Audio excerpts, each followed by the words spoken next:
It's January the 23rd, and today is my 23rd daily update. I've made a commitment to come to you and post something every day for the next 365 days, all of 2026. I'm going to be posting videos on my Van Life channel so that you can follow along and watch me as I skip along and get to the point where I purchase a van, I hop in that van, and I hit the road and start traveling around the country to make content. That's the plan. That's the mission.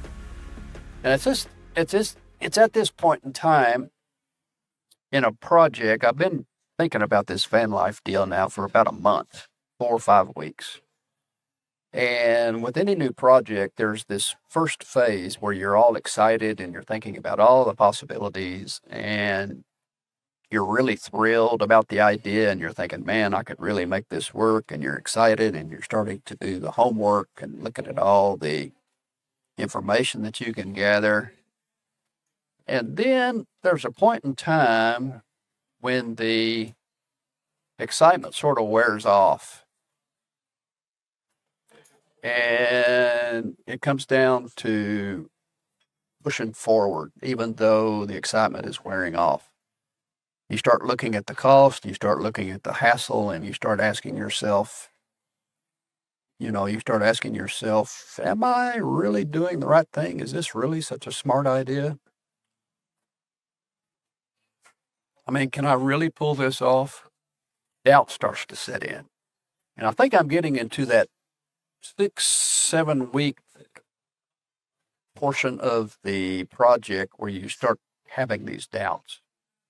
You start thinking, well, I'm not so sure this is such a good idea. Maybe I'm wasting my time. Maybe I need to be a little bit more realistic and maybe give up, start thinking about doing something else. That's that way with every big project, anything that's a major project or a cost, you always have these doubts that start to creep in after a certain time. The first phase is you get all excited and you're thrilled and you start doing the homework, and then you start running into the reality of the situation and you're thinking, oh my gosh, am I really going to be able to pull this off? Well, if you listen to Dr. Jordan Peterson, which I do, and you read a lot of his material, and if I were to ask him to sit down with me right now here at the coffee table, and I were to say, Dr. Peterson, I'm really starting to doubt whether I'm making the right decision, what would he tell me? Well, based on what I know of Dr. Peterson, the first thing he'd say is that fear is information. It's not a verdict. It's telling you that your project has meaning and that it's a challenge. If the idea you've got, if the project you've got is not all that big of a deal, then there's nothing to fear. You don't have any doubts creeping in.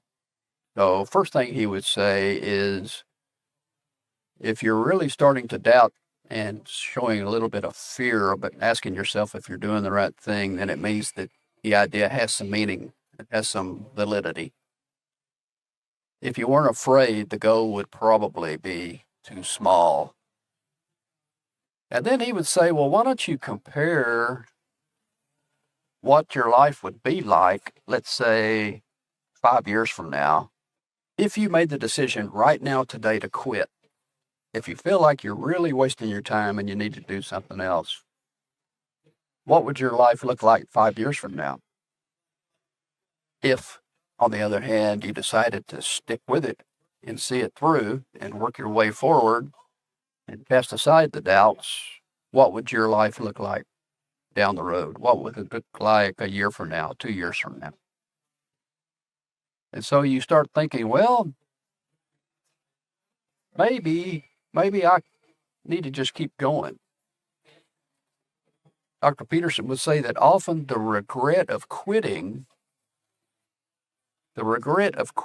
is actually more costly and more painful than working through and continuing on and staying committed, because you don't want to have any regrets. You want to work this idea, this project, as far as you can take it until it becomes impossible.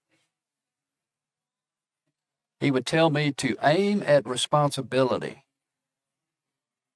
not comfort. Quitting a task, quitting a project, especially a major project, brings short-term relief. I may quit today and feel pretty good about it for a few weeks, but then regret starts setting in. And I would really start kicking myself and thinking, man, if I'd have stuck with this over the last 2 or 3 months, where would I be now? So staying in the fight usually builds confidence. Staying in the fight, staying in the game, adds a little bit of self-respect.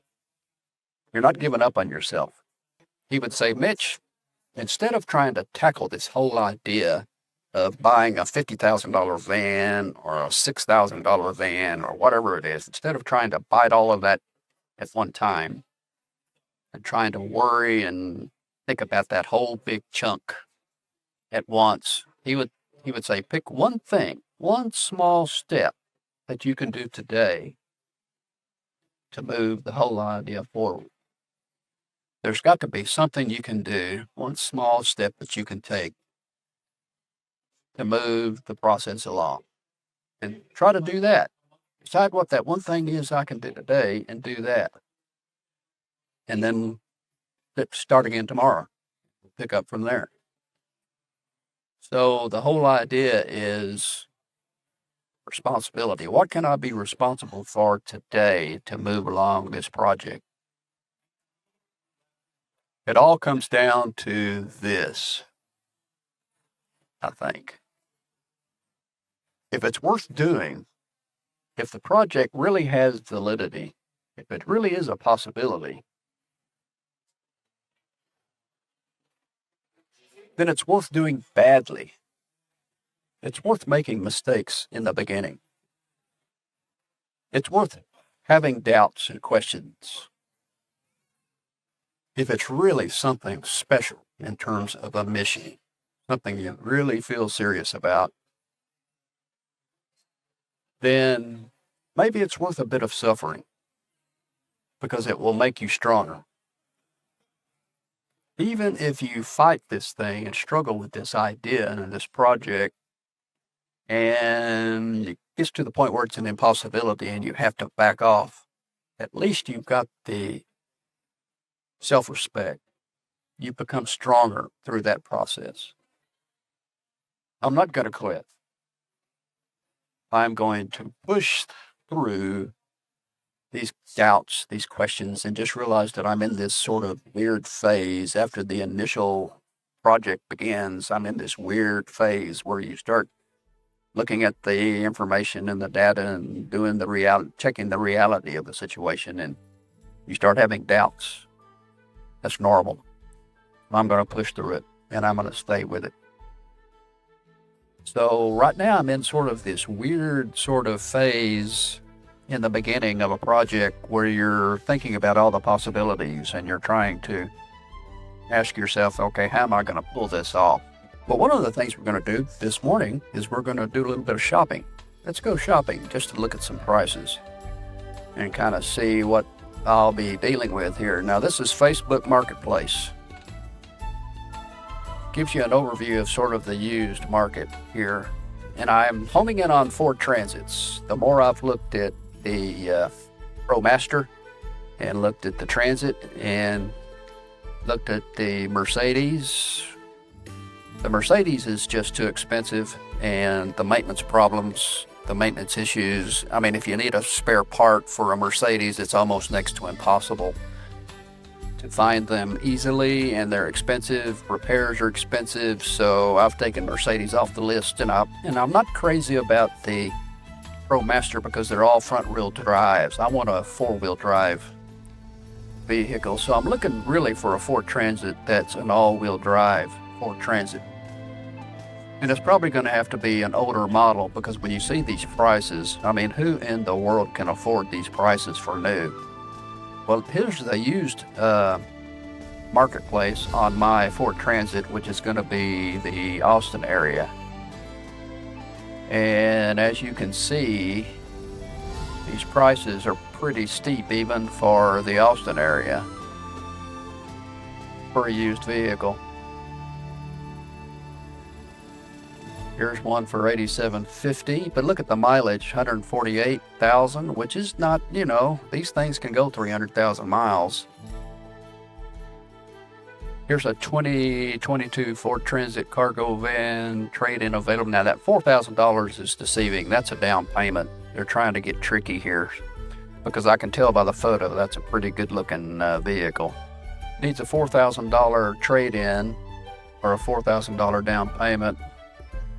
And this is what a 2022 looks like. It's pretty nice. This is kind of what I'm looking for. But the price for 2022 is probably $20,000. What I'm thinking. So this is the 2022, and I'm afraid it's going to be a little pricey.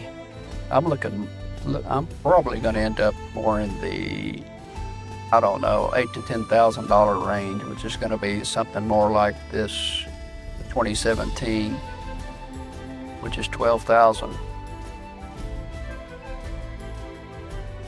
Look at all this utility stuff on the top, though. Holy cow. All of that stuff would have to be stripped off. And a lot of these cargo vans come with this partition. Look at all this crap up here on top of the roof that would have to be dismantled and taken off. But it looks like it's in pretty good shape for 180,000 miles. What's the inside? Look at all this shelving that would have to be ripped out. I mean, Lord have mercy. All of this would just have to be tossed out, thrown away. And then it's got this divider between the passenger compartment and the back of the van, which would have to be removed as well.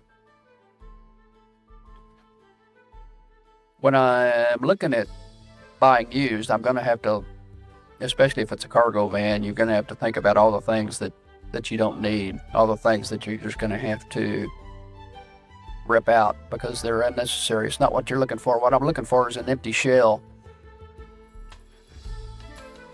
That is, if I buy a Ford Transit to build out myself, live in and build out as I go along.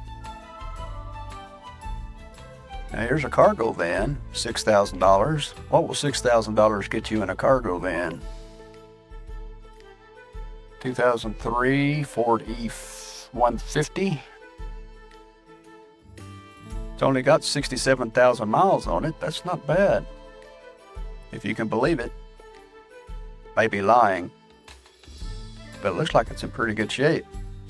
There's the odometer, which can be turned back. Looks pretty good. Now, if I had $6,000 cash, this is probably what I'd be interested in. But you'll notice right here, it's got that partition separating the passenger compartment from the rear. But this can be torn out. That can be removed. So it's got a clean title. 67,000 miles for $6,000. I don't know if I believe that or not. Well, it is a 2003, so it's an older model. Well, just for the heck of it, let's look at what brand new is going to cost. Here's an Austin dealership.